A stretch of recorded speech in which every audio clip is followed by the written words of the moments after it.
Okay. So, the first stop of getting my cholesterol down was cussing people the fuck out when they deserved it.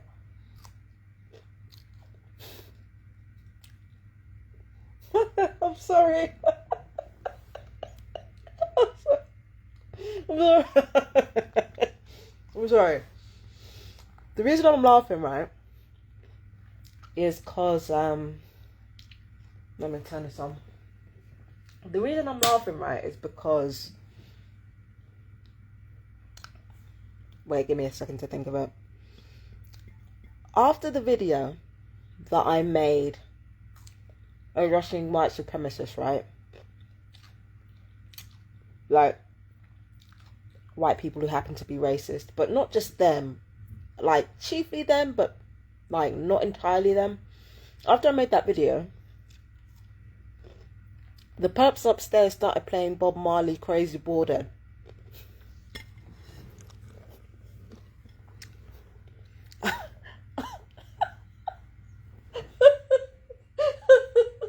I want you to hear me. I want you to hear what I just said. They started playing Crazy Border by Bob Marley.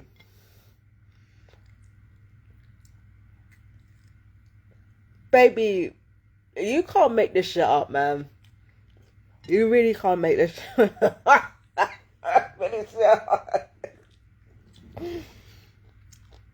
You really can't make this shit up. So,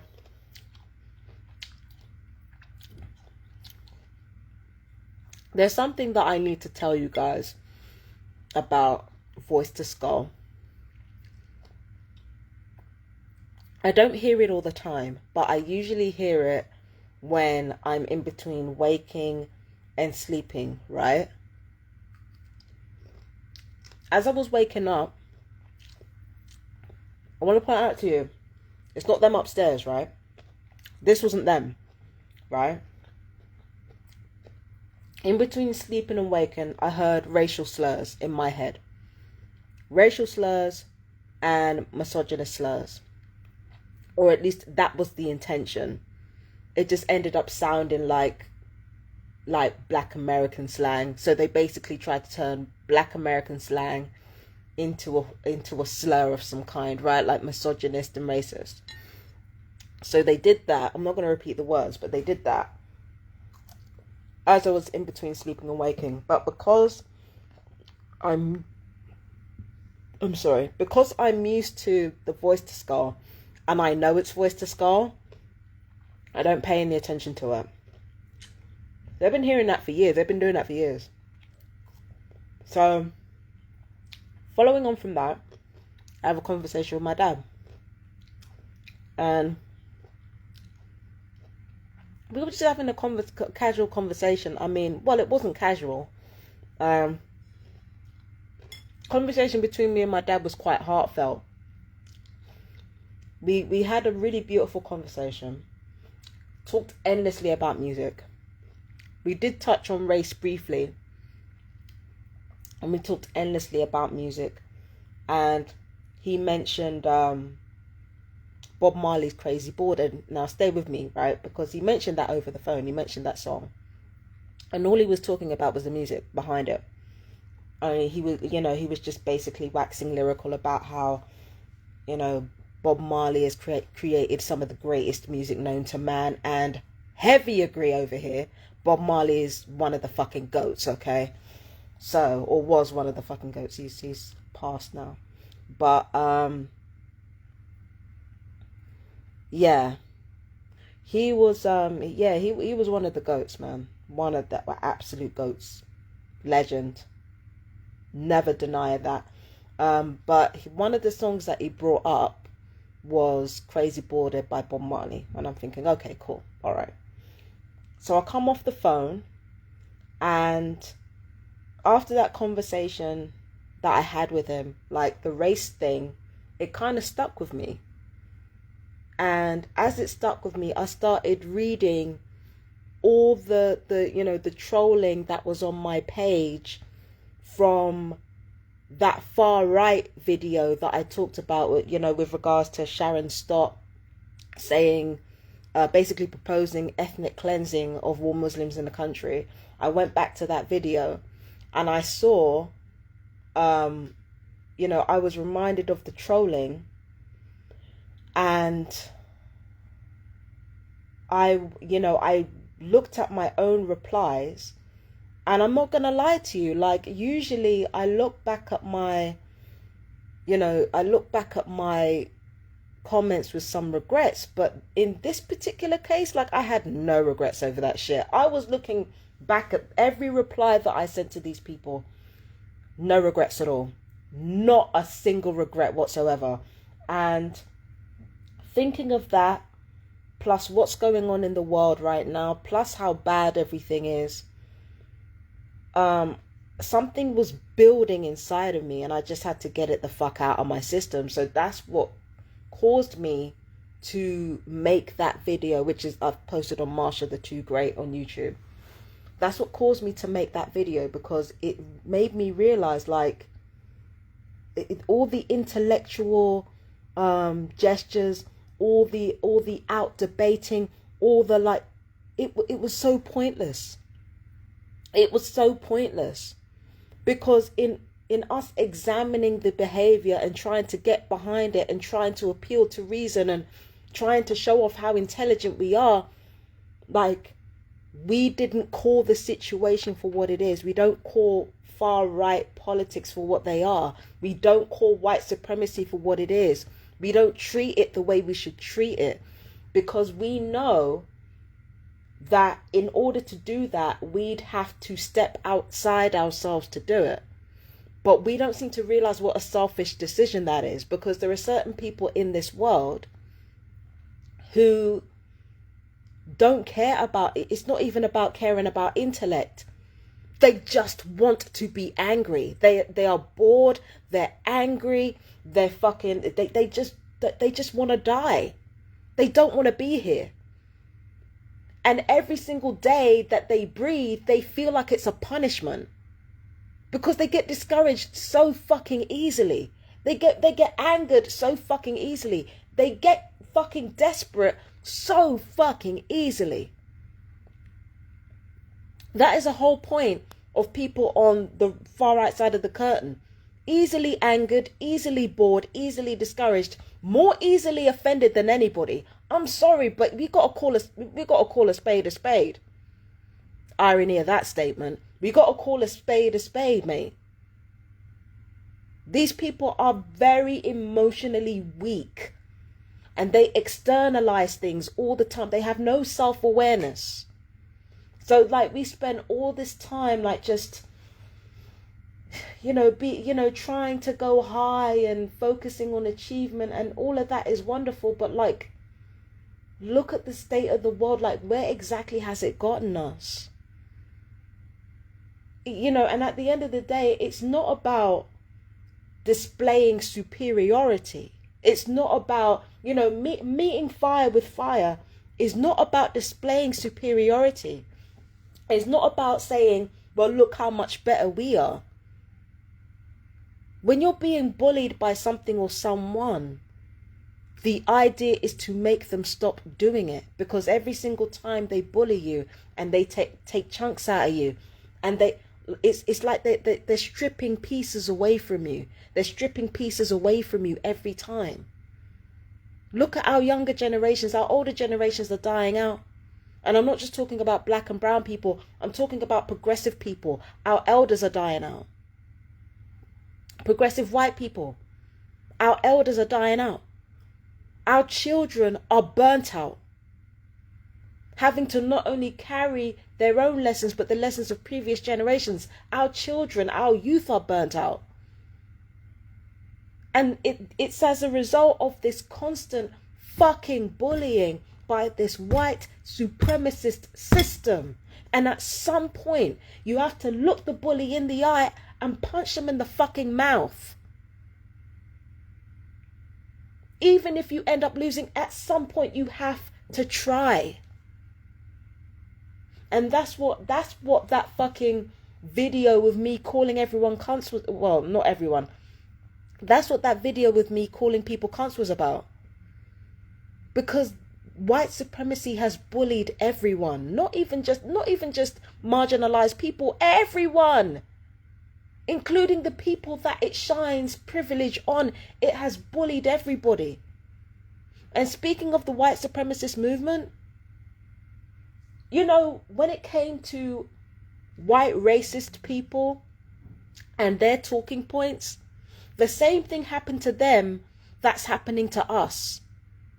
They were fucking shut down and silenced, and then had all their political talking points co-opted by rich bastards.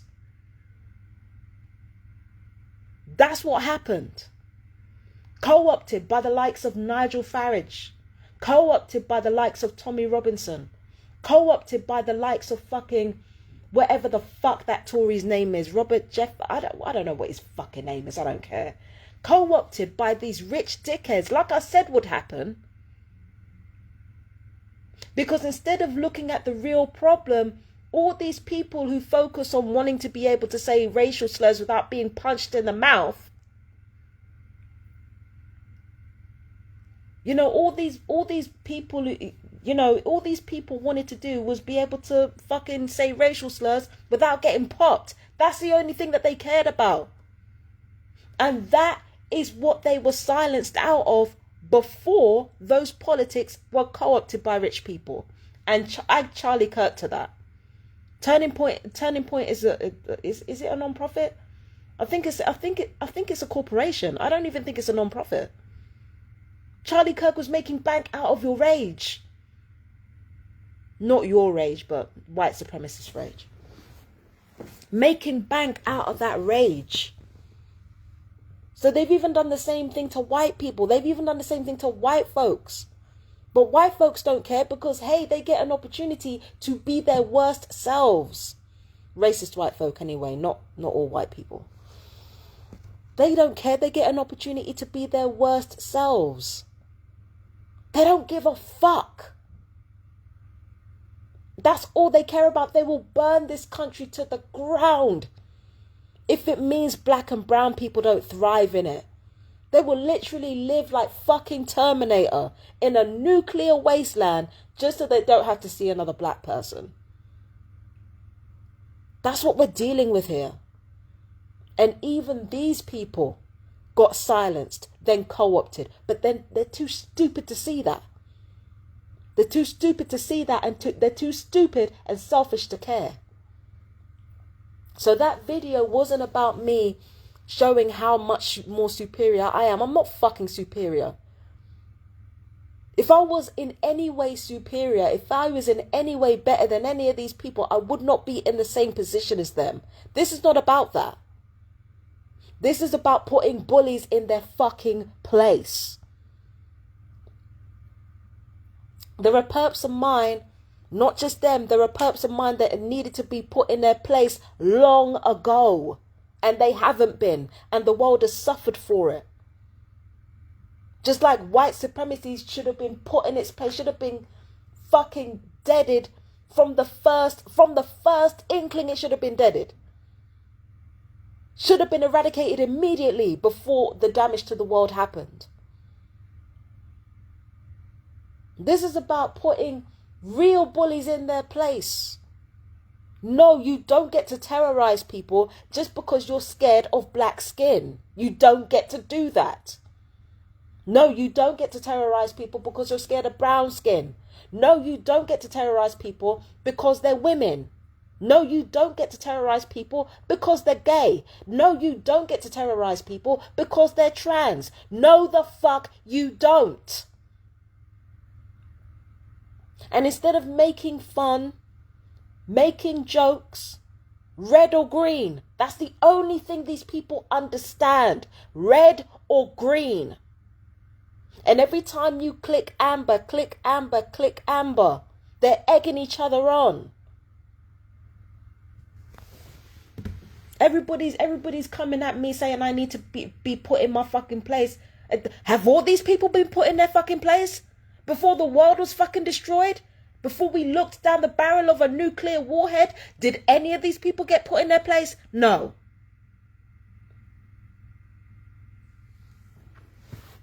That's what that video was about. It wasn't about me being the hero. I'm not a fucking hero. I'm not anybody's fucking hero. Look at this fucking place. Look at this fucking place. I barely have my own life together. Look at this place. Look at this. Does this look like hero shit to you? No. It's not about being a hero. It's just about making the bullies of the world think twice. No, not even think twice. Just making the bullies of the world fucking stop. So that's what that video was about. And as part of me getting my cholesterol down, I had to get that anger out of my system. And on top of that, what I believe is that Bob Marley's Crazy Bald Head was an MK Ultra trigger. Another MK Ultra trigger, I believe, is Beyonce's Me, Myself and I. That's what I believe is a trigger. I believe Bob Marley's Crazy Bald Head was an MK Ultra trigger. Sometimes what gang stalkers will do is they will weaponize music against you in one way, like to try to communicate, you know, we're going to keep tormenting you, we're going to keep torturing you, this, that and the third. They did that with Labi Siffre's, I hope I got his name right, Labi Siffre's Something Inside So Strong. So that's an anti-apartheid song that these perps turned into an opportunity to brag about how they're going to keep gang stalking me. And then on top of that, there's a song that I really love, like by Ella Fitzgerald, You Go to My Head. My dad's neighbours weaponized that song against me at first because they thought they could get a reaction out of me by doing that. So yeah, they do weaponize songs on a psychological level. Like they do that purely for psychological warfare, right? But then there's instances like with Bob Marley's Crazy Bald Head, potentially Beyonce's Me, Myself and I, but I don't know. Like there are like, sorry, hang on. There are songs that become like mind control cues to get you to respond in certain ways, to get you to behave in a way that is within the gang stalker's control. And I believe that what was done was that during this conversation with my dad, I believe my dad's words were used as a trigger. The Crazy Bald Head thing, I believe, was used as an MK Ultra trigger. And I think it was supposed to make me angry. I think it was supposed to make me angry in some way, but I don't think they bargained on me being quite that angry. But I did say that I have to let some of my anger out anyway, so they're just giving me an opportunity to do that. Again, I have high cholesterol for a reason. It's not just age and bad diet. It's also me not being able to get my anger out. So they did me a favor, even though they didn't want me to. They didn't want to do me a favor. They did me a favor. Okay. So yeah, I believe that crazy, chase them crazy bald head, I think that was an MK Ultra trigger, and also I think it was designed to make it look like I was playing that song. Like, again, it's fucking Bob Marley. It's iconic. Like, what the fuck? It's like, it's not like I wouldn't play it, but like, it's not, even though it's a fucking iconic song, it's not one of my favorites. I have other favorites, but that's not one of them. I've played Bob Marley before. I will play that man again. It ain't no thing to me, but like, Crazy Bald Head is something that I don't regularly play. I don't regularly play that song. And it's just a personal taste thing. It's not because it's not fucking legendary. It is. But it's just that I believe that that wasn't just ordinary ordinary psychological warfare. It wasn't. It wasn't. That was a trigger. That was a trigger. I'm convinced of it. Or it was supposed to be. Because again, gang, you know, recently I've been talking about gang stalkers trying to get me outside of myself, so they're just continuing to try to do that. And again, like I said, like me and Pauline said in that interview, with people like us, more melanin on our skin, well, maybe it doesn't have anything to do with the melanin. It might not have anything to do with that. But I know that both me and Pauline, we have our gang stalking happen around winter. Around winters when it gets really fucking bad. And in Pauline's case, they love to ruin her Christmas. So, yeah. I do believe that I've had MK Ultra triggers before, but this is the only time when it seemed really fucking obvious to me. Like, it was very obvious that that was a trigger. Do you understand what I'm saying? So, yeah. Yeah, Crazy Ballad. Yeah, iconic song, man. Iconic song. And so fucking true. So fucking true. You know what I mean? Anti-whiteness is something that I actively try to stay away from most of the time. Okay? And the reason for that is because, like I said in my other video, I've had white friends, I've had white lovers. Up until very recently, okay? So I'm not, I don't say this purely out of anger and spite for one racist family, okay? And I don't even say it like just to say it. I'm not saying it because I don't mean it, and I'm not saying it because it's not historically accurate. Everything that I'm saying is historically accurate. Everything that I said. And the most important thing that I've said in that video is that white supremacy hollows things out, like it weaponizes things against people, silences people, weaponizes things against people, and then creates a more hollow, empty version of whatever they've weaponized or silenced and put more pretty bows on it. That's what they do. That's what they do. That's what they do all the time. And that is what people have learned to value. They've learned to value the hollow and things that aren't real. And that's as a result of white supremacy. And gang stalking does the same thing. I sing a lot. I'm not the best singer in the world, but I do sing a lot. And especially, you know, with the ADHD stimming and shit, I stim a lot, right? So when I start going high notes that I can't really reach, I do that all the time. Do my little operatic runs and stuff. When I do that, it's just stimming. I'm not doing that to piss people off. It's just stimming. But what happens? Gang stalking takes that and weaponizes it in a bid to silence me, and then does a hollow and empty version of whatever it is that I do. That's what gang stalking does to TIs all the time. Just weaponizes and silences, and then like rips the idea, just makes it more empty, and then puts like little pretty bows on it. And even those bows are fucking,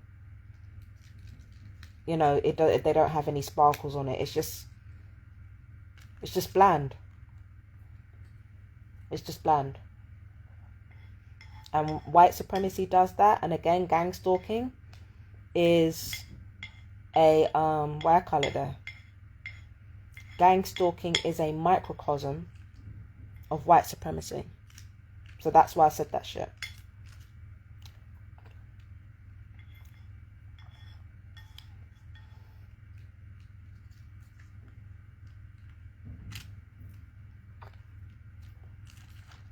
So, yeah. And of course, the perps upstairs predictably are heated about it. And they said, and it said, call me the N word again. Like they haven't called me that 1,000 times before. I just said the C word back. You see, I think that's part of the reason why I kept getting angry at the slurs. I wasn't throwing them slurs back. You know, my guy Ian Wright, I don't think he'd agree with his behaviour now. But whenever they used to call him all kinds of black, this, that, and the third, he used to fire back and say, you're white, this and that. Yeah. They're not talked too crazy enough. They're not talked too crazy enough. I said that in the last video. Just eating a yogurt right now. I really want Wingstop. I can't lie. You know how delicious that shit is? Oh my God. Oh.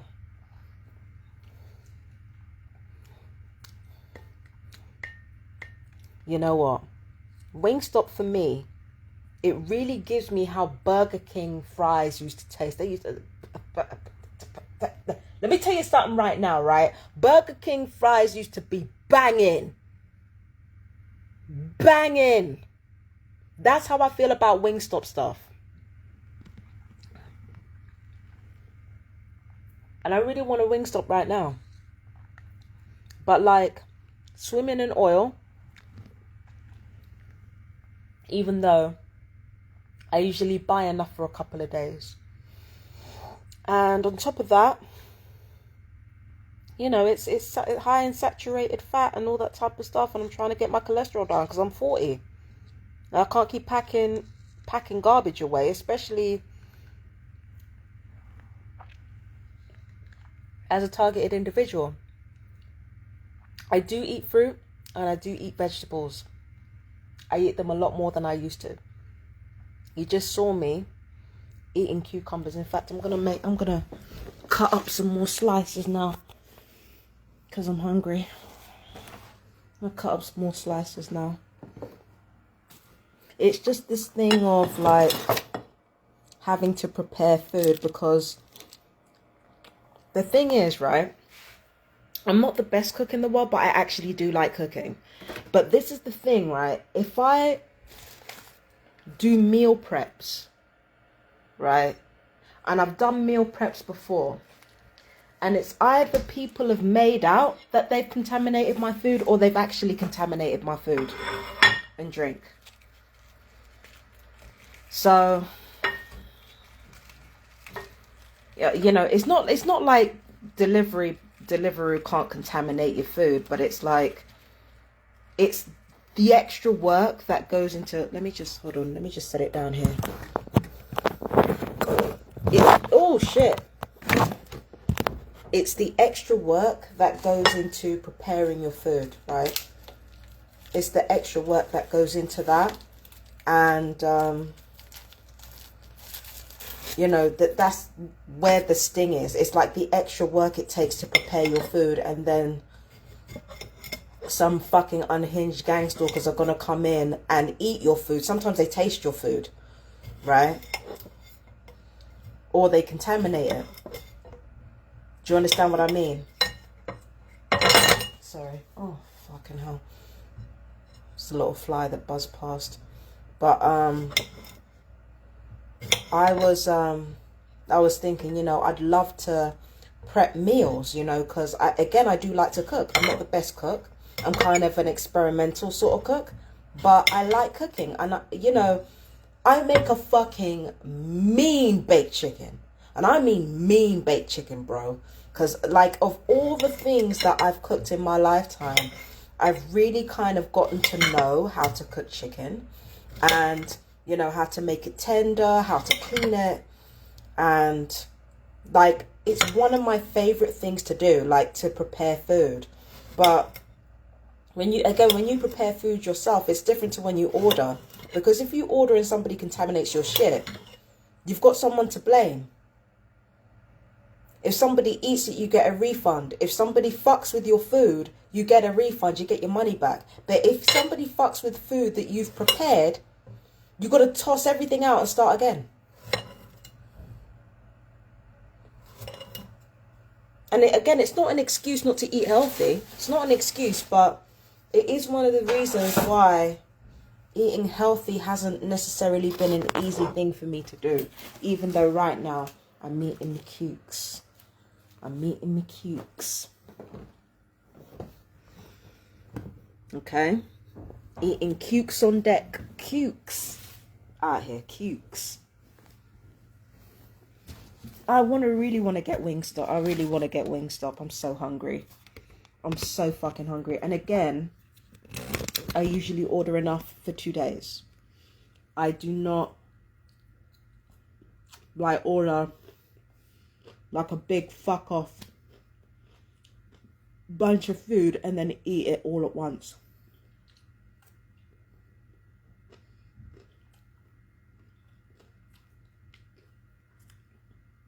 I usually save some for the next day.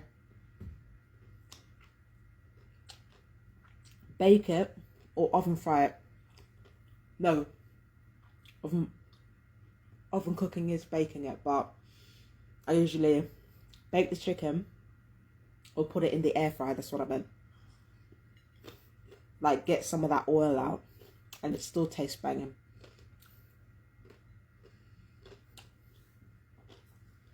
But babe, I'm so hungry. I'm so hungry. So this is what I'm eating.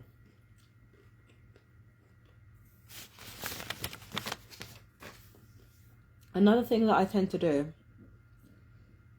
and I'm getting this on camera so that I can hold myself accountable. One of the things that I tend to do, right, is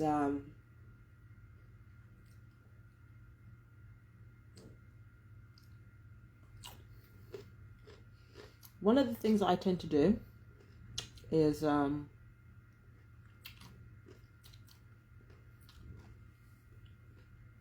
can't remember what I was gonna say. Cannot remember.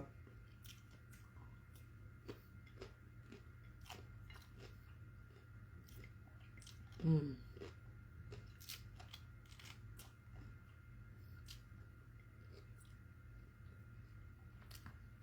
think you just love being that age. Well, the thing I hate about this age, I can't remember shit.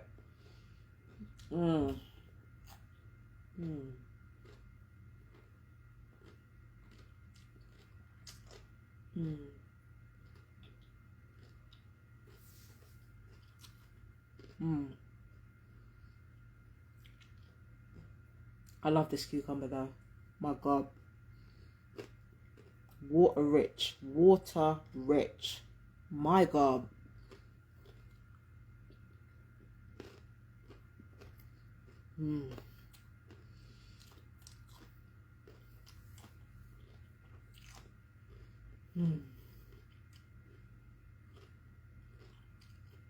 Natural food is delicious though. The more you get older, the more you appreciate it.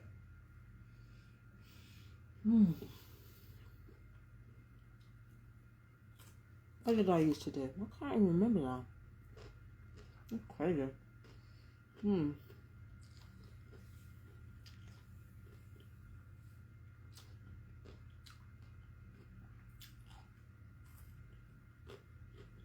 that have something to do with cukes? Or what?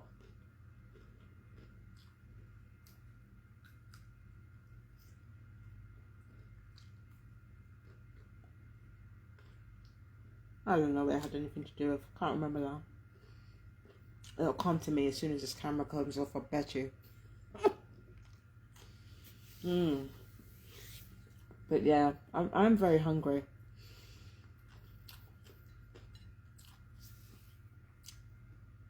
I shouldn't get Wingstop.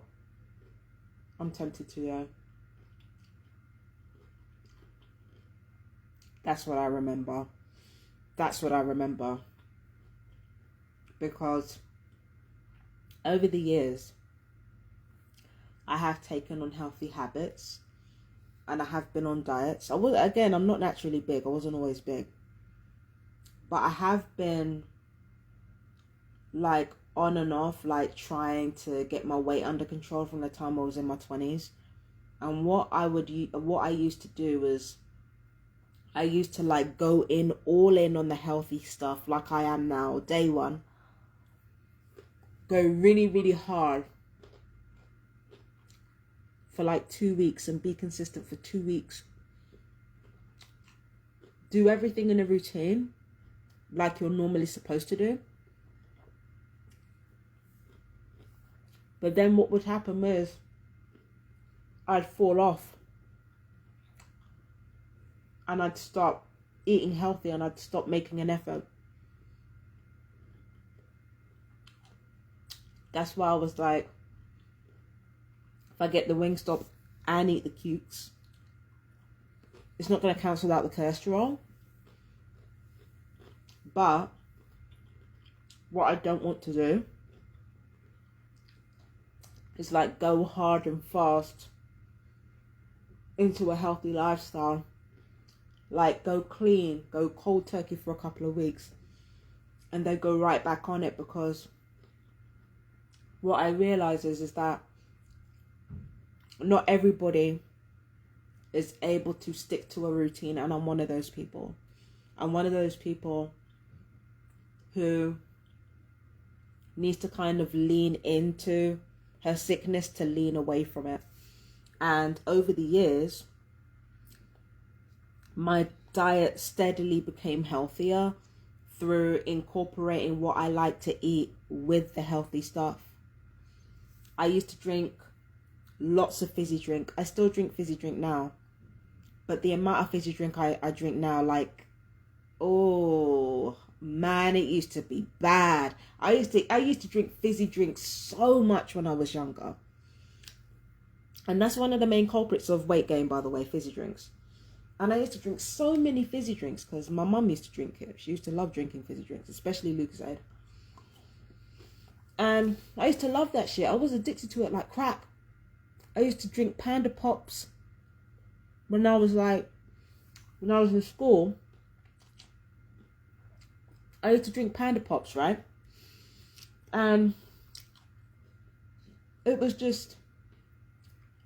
so addicting. It was so addicting. Again, I still drink fizzy drink now. But now, I drink tonic water. I drink tonic water now. It's got sugar in it still, but I drink that. Right? And when it came to me drinking water, I drink a lot of water now. And when I say water, I mean plain water. Or any water with like lemon juice or coconut juice in it. I drink water now in a way you wouldn't believe. And I never used to drink water like that. But the way in which I started drinking water was actually me starting from drinking flavoured water. That's how it started. And then I kind of acclimatized myself to I kind of acclimatized myself to like drinking like water, plain water, right? So I started off like drinking like, you know what I mean, like just drinking like flavored water, and then it went into plain water. Now I get a special kind of satisfaction when I drink plain water. Special kind of satisfaction when I drink it. And if I want to make soft drinks, if I want to have soft drinks, I make them. I'm not going to say what with, but I make them. And because I do that, I take in significantly less sugar than I would have done if I'd have been drinking fizzy drink every day. Because nobody needs to do that shit. Nobody needs to do that shit.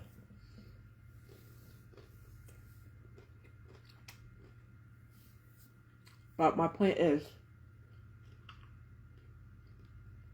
that my way of being healthy is to kind of just lean into it rather than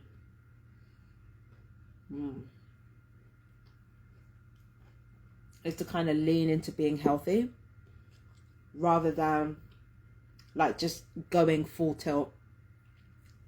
A lot of people say, motivational speakers, is that you can't slide into something, you have to decide to do it. I'm very much of the opposite mindset, and I don't mean to be, but that's just how I am. In order for me to actually do better, in order for me to actually get better, I have to slide into it. I can't just decide, you know what, I'm going to do this and I'm going to stick to it and it's just going to be for the rest of my life. I'm just not that person. So my thing is this, is that, you know, I don't get on the wagon completely. I stay on the side of the wagon. Like, I stay on the side of the wagon, like, enough to keep myself up there. And then when the time is right, I'll get to the seats. Do you understand what I mean? It's that type of stuff. Some people decide to do something and they can just do it. I had to slide into that shit. And don't get me wrong, these kooks are hitting, but it's just making me hungry. I've got food in the fridge, but there's like meat and cheeses. And I don't know if I want to cook in the middle of the night again. I don't know if I want to do that. I think I might get Wingstop. But I'm putting all of this on camera because I want to actually hold myself accountable for the way that I treat my health. And if all of you see me, then it's basically me challenging myself to do better. Although, if you've been watching Empress Justice Tarot, you've seen me eating cukes before. There's nothing new. I'm trying to get my cholesterol down. And again, getting down your cholesterol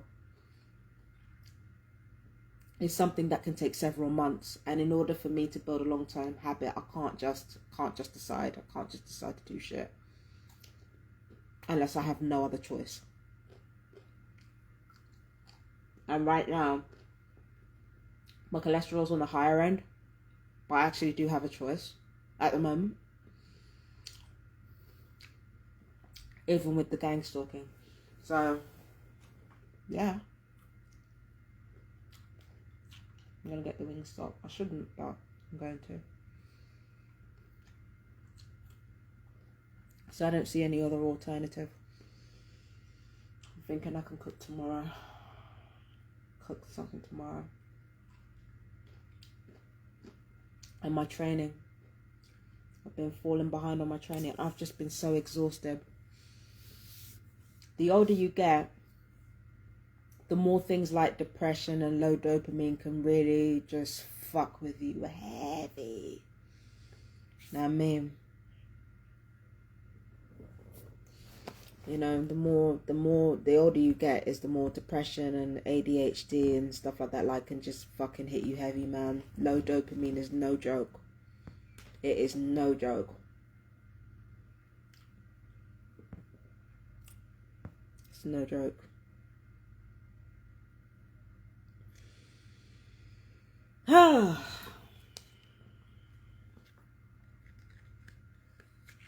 So anyway, yeah.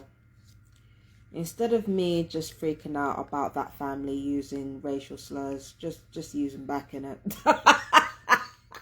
Use them back, fuck it. And the thing is, like, again, I have a problem with white supremacy, not white people. But, you know, if people are going to push me with the racial slur shit, just push back. Fucking push back. Because, like, this is the thing, like, they got too comfortable. That's why we're in this situation. That's why the whole country's in a mess. The racists got too comfortable being racist, and we got too comfortable being superior. Rather than saying, you know what? What's up? What's up? You want to fucking fight? Let's fucking fight. No debate, fight. Settle it that way. If it'll make you sit down, settle it that way. Get too comfortable. Like, the surplus male bullshit is out of control. They're getting too comfortable. The bigots have been getting too comfortable because we've been making them comfortable out of fear. Time for all of that to stop.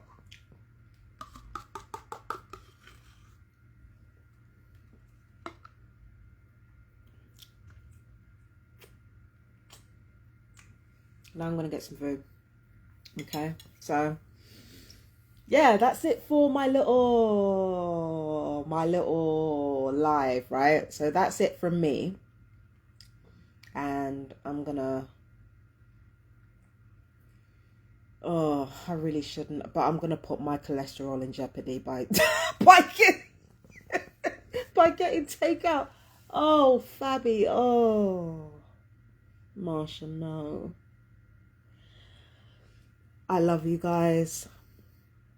And in spite of appearances, I actually do love myself. I do love myself, I swear. But yeah, take care, guys. I love you. Peace and blessings. Hang on.